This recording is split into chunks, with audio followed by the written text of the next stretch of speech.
Hey everyone, it's Blair here at Time Trades. Today is Sunday, November 17th, and this is your weekly analysis video.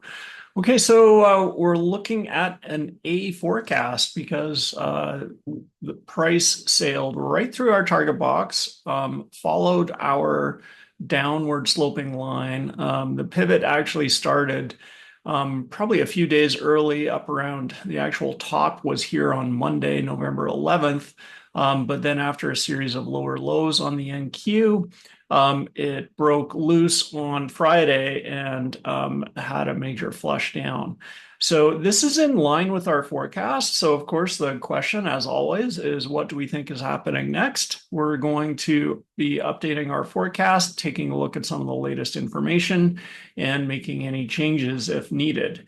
All right, so before I get started, one quick announcement I want to make is we do have our Black Friday sale on right now on Time Trade. So it's 25% off, and that includes access to the website that you see here with the AI forecasts as well as the trading view scripts.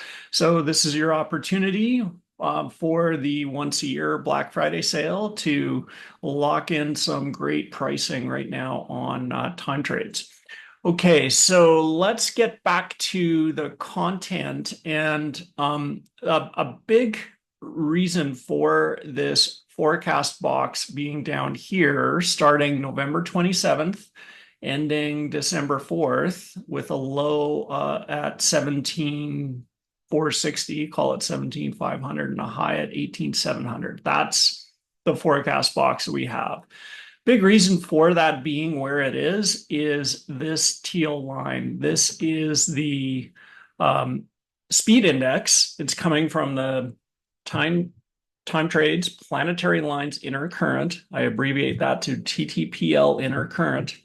You have to turn on the speed index, and then you will see this teal line. And that you can tell is declining hard as we head into both Mercury retrograde and the moon is slowing as well as it moves out towards perigee. So that is one of the big reasons. Another one is we've got Mars Uranus 15 that has been really calling out pivots in the market pretty reliably ever since it was anchored back on October 26th using the TT ruler outer synodic current script. Okay, so those are a couple of the reasons for why this box is where it is.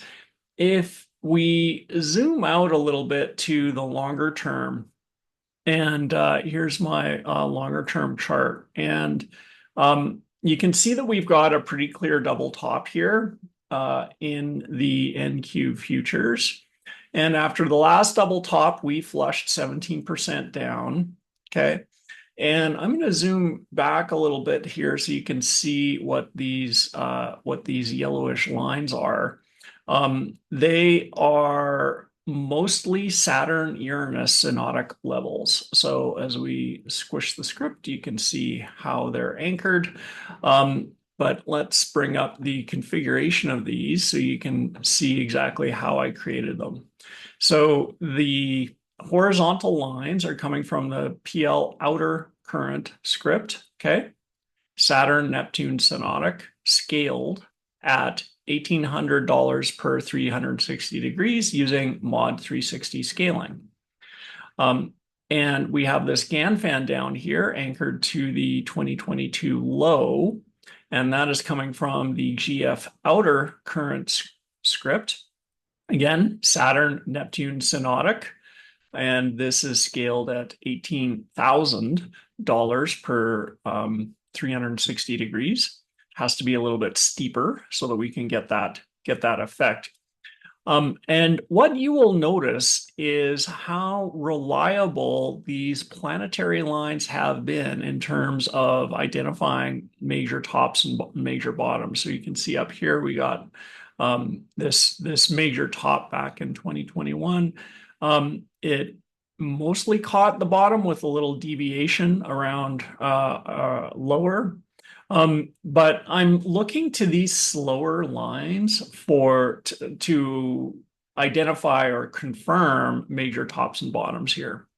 The other thing that we can do is we can zoom back all the way to the COVID crash, and we can anchor some Gann fans to there. This Gann fan is Mars and Mars Uranus, and you can see how that was active right at the top over here in July. So the next lower level for this, it was also provided incredible support over here in October 2023. So this one is important.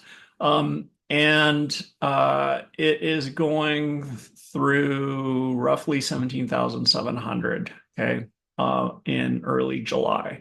All right. So that is a good level to have on your chart, as it looks like we might be making a higher time frame turn. So I like to have these slower, bigger lines on the chart when we're analyzing that. Okay. Next one is the same thing, but from zero. Okay. So if we take a look at the settings here, we've got Mars, Uranus, scaled at 1800. And this guy is anchored to, no, this guy is anchored to zero. Yes, that's the one I wanted. Um, so we've got Mars, Uranus, Synodic, 1800, and that is coming up from zero. And that is also giving us some levels, although the tests of these levels are less convincing than the first one. So this one is maybe less interesting to have on your chart. You might want to keep that technique in mind, though, that having Gann fans anchored to zero can be interesting. All right, so let's just hide that one. Let's look at the next one we've got. This is Saturn Neptune anchored to the pre-COVID high. 18,000 scaled from 9 to all the way down to 3. And let's just turn off some of these so we can evaluate how they look. And this guy was super important on the post-COVID move up. And it looks like it's still important over here, providing support on in the flush down in early November. Okay. So this line over here, I would probably keep on the chart just because of these last two touches over here in the lows in October and November were very good confirmation. Okay. Next one is, let's take a look at this. We have Saturn, Neptune, Synodic coming from the COVID low. So let's turn that on and see what that looks like so we can evaluate that one. Wow, look at that. Just tagged the low perfectly. Okay. So this is how we know these things are important. And also look at this line up here, tag the high perfectly. Definitely keeping this one on the chart. This one we know is important. The next lower line is, well, we've got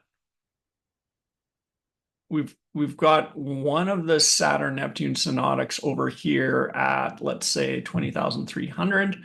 And then that is the one coming from the early 2023 low. But what about this guy over here coming from the COVID low? Where is the next level from that? And it looks like that is right around 19,200. Okay. So something to keep in mind. What's also interesting is if you look left, you can see that this little top over here was at roughly the same level. So this top over here in March of 2024 is right at 19,200. So those are some interesting levels to keep on the chart. Okay. So I wanted to go over that with you guys. And so that you're familiar with how to make the most of the time trade scripts to identify some of these potential major levels. We can see some of the tests in the past that have confirmed that these lines are important, especially this guy down here. Look at that, nailed the 2023 January low. So this is how you can use the Gann fans and the planetary lines for maximum effect. All right, let's go back to the short-term chart. Okay, we talked about the speed index. What else is happening in and around this green box? We've got Venus Helio 0, that's this pink vertical line. Okay, so Venus Helio is hitting 0 degrees Aries. Often we see big resets or pivots in this area. There's another reason why I like this green box here. We've got Mars Uranus 15. It's been nailing pivots for months and months. Now, one thing to be aware of with everything I've been talking about, you might think, oh, well, geez, it's just a straight shot down. I wouldn't be so quick to conclude that. And one of the reasons is lurking in the intraday script, and that is the juice indicator. Now, a juice indicator is really a high precision conjunction. Okay, so there's both helio and geocentric juice labels here, and you can see that they are at very specific times. So these are uh, very precise and can be used on intraday charts. So they indicate exactly when helio or geocentric conjunctions are going to be taking place. And what we found is that unlike a lot of financial astrology, these tend to be directional. These do tend to be bullish in general. So that's something to keep in mind. You can't really see the effect of these on a daily chart. Some of these you might look at and say, oh, well, this one, that wasn't bullish. It was on a down day, but it may be that the juice landed right on the intraday high or close to it, or just prior to it. So there's a couple coming up this week that you need to be aware of. And that's Tuesday, November 19th at 1:25 a.m. And this is Central Time. And also Friday, November 22nd at 6:50 a.m., also Central Time.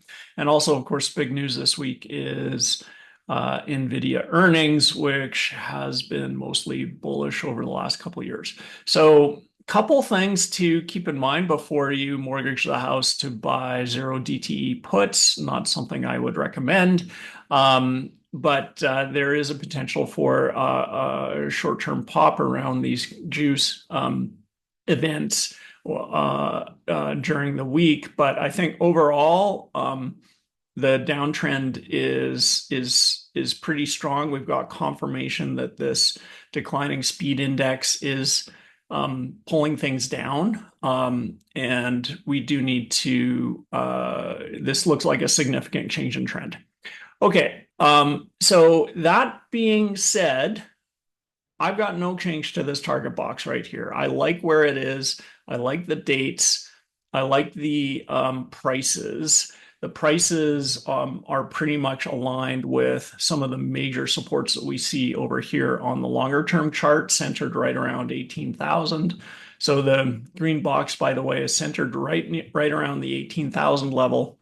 And that is, while it's crazy steep, it's still doable if you compare it to the July to early August dump that we had in the NQ. If we get something in line with that, we're looking at 17,700 by Thursday, December 5th.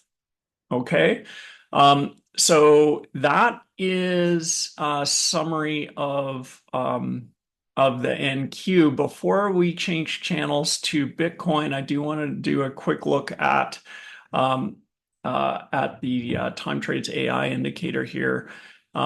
So we are showing we have an elevated probability of a pivot on November 13th, which actually was an incredible call by the machine learning. So that was very accurate.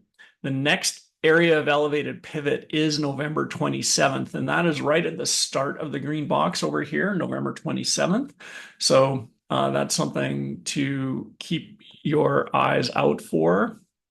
After that, it drops off pretty quickly, but then we have another big area of pivots in late January. So let's take a quick look at the spiders and the diamonds before we switch over. And the spiders, the forecast for the spiders um, is pretty quiet with respect to pivots. There's not a lot happening here until December 27th. So this is not really confirming our target box, but let's take a look at the diamonds. And that also is showing a spike on November 27th. So 2 out of 3 of the major indices are confirming that this green target box is an important area. Okay, so we'll leave it at that. We'll see how we do this week, but we won't be able to evaluate this target box for probably until like late November, early December. So we'll go from there. Okay, I'll be back shortly with a view on Bitcoin. All right, we're looking at Bitcoin, and there's a couple things I want to talk about here. The first is, as some of you may know, I've been working with Olga Morales on bringing her Bitcoin Harmonic to TradingView. And that is this yellow line here. So just so you know, I have no financial interest in the success of this. It was a one-time transaction to write some TradingView scripts, and that's been done. That being said, I'm looking at this harmonic line. Which, by the way, I have no idea how she created it. I think she used SolarFire or something like that to build it, but I have no idea the secret sauce behind the yellow line. I'm looking at this yellow line and I'm incredibly impressed. And so I'm happy to endorse her work because I do think it will give an edge. Now, one of the things I discovered this week is that when you combine Olga's yellow line with the time trade speed index, which is shown here, okay, and we've got the speed index turned on, TTPL intercurrent, it identifies potential areas where Bitcoin kind of goes into turbo mode. And we saw that where in this period starting November 7th, ending around November 13th, it's where both the harmonic, the yellow line, and the speed index, the teal line, are moving in the same direction. Okay.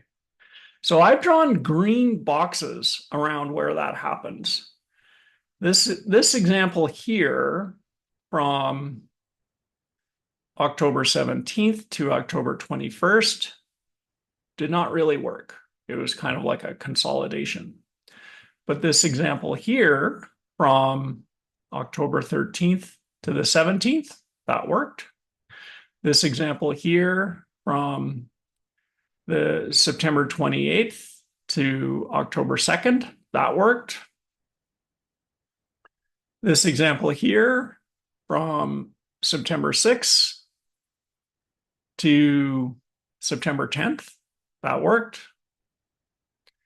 So just visually backtesting this concept and going back in time and looking at how these combine, it does look like there's potential here for a way to identify periods in history or periods when Bitcoin is going to make those extreme fast Bitcoin moves that it's famous for, right? Here's an example where it did not work. Okay, August 12th, August 20th, both were moving in the same direction, just an extended consolidation. But you make up for it with moves like this, July 27th to August 2nd, and that's an incredibly quick move from 68 down to 61.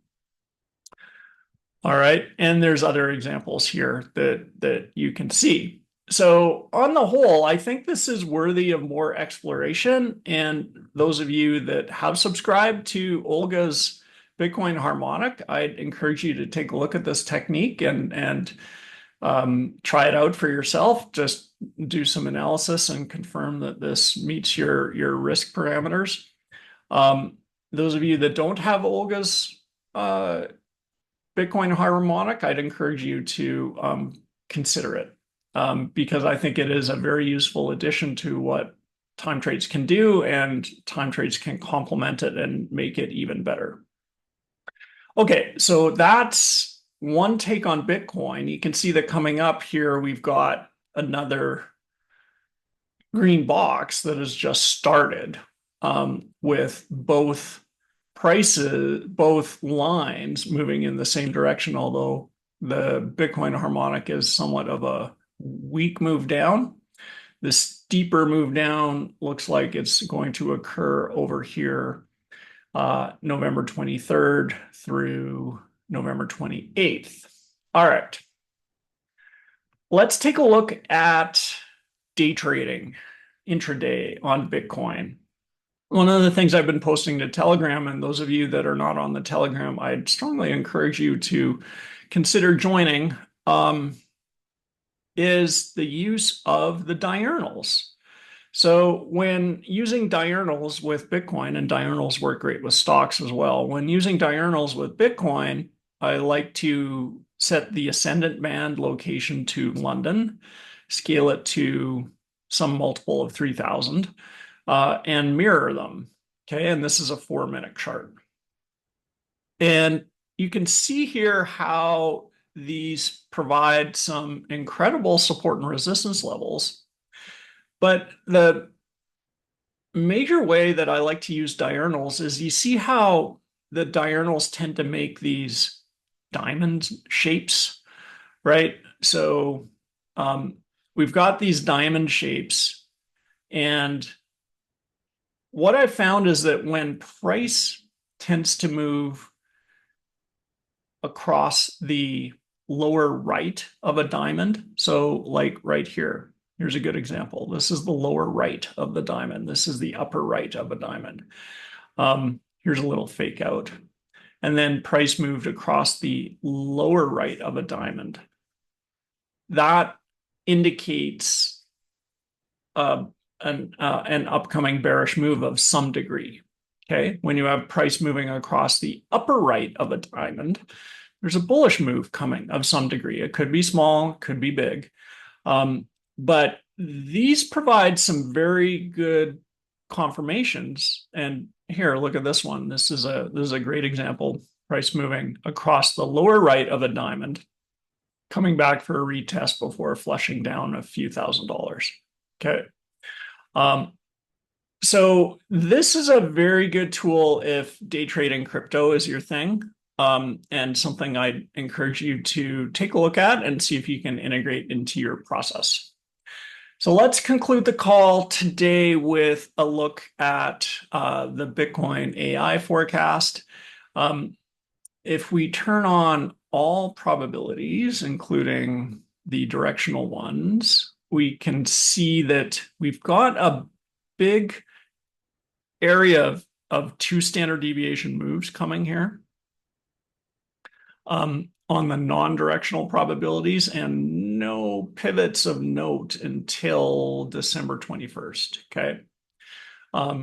So that is interesting. If we look at the directional probabilities, we've got a probability of a pivot high, relatively low though, about 27% over here in early December. But then we've got these moves down. So this is why I tend to focus more on technical analysis using the time trades, trading view scripts, because it can get very difficult to interpret some of the conflicting AI forecasts and turn that into a trading plan. So there may be a hidden pivot over here where we say pivot and turn down, and then this turns into a move down. And then these purple or pink bars down here are relate to a move down. Or we could just continue straight up. But one of the things I like to do is just key on the price behavior within these areas of these common line directions. So we've got speed index declining, we've got Olga's harmonic declining. What we can do is take a look at the trend using the moving average ribbon, and we'll use the longer term one here. So this moving average ribbon is a technique I picked up from L. Larson. It works better on lower time frames, so we can zoom in on this to like a 1 hour chart, and then we can just observe and see what's happening around the start to this area of common trend. So you can see here the last time that we entered this area of common trend where we had both lines moving in the same direction, the green EMA was sloping up and continued to slope up, and there was a little fake out below it, but then it kept on going. Right now, everything's pretty flat. White is below green, so it may be signaling a potential breakdown, but let's wait and see here and get a little bit more information, and we can use the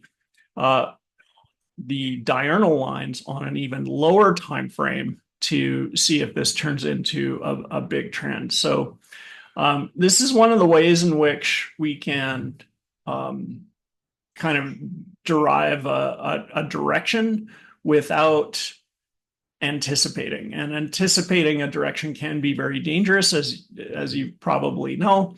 So it's best to keep an open mind, let the market elect the direction for you. We know that this is the potential to be an important area. So it's best just to wait and see and trade in the direction of the trend, because if we're right, the trend will be strong during this green box. Okay, so that's my thoughts on Bitcoin.